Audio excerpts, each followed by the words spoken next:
Hello, ka-organic! Welcome to my vlog. So before ako magpatuloy sa mga hindi pa nakasubscribe dyan sa ating YouTube channel, please click like and subscribe na para updated kayo sa next video ni-upload ko. Thank you very much. So magluto tayo for breakfast natin. Meron tayong snake gourd and ito, yung asparagus. Iluto natin. Lagyan natin ng oyster sauce, stir fry. Asparagus and snake gourd. Actually, itong snake gourd, pwede siya kainin raw. Ito, pwede din siya kainin raw. Yung asparagus.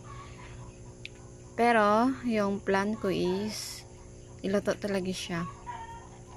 Itong snake gourd, ginasalad ito siya, manamis-namis.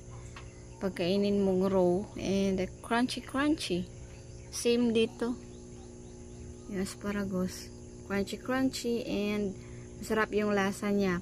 Yung stalk niya, yung amoy ng stalk ng asparagus is parang stalk ng choy sim or choy sam na gulay din. Ayan. Super yummy. So, yun lang muna for today's video. Thank you for watching and see you at the next vlog. Go organic! Kain tayo healthy foods para magiging healthy din yung body natin. Natural food, not processed food. Fresh from the farm. Go organic!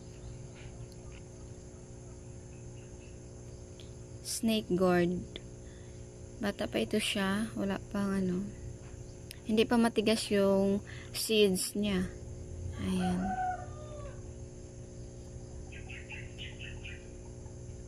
So, ayan na muna. Thank you for watching. See you to my next vlog. Bye. Have a good day.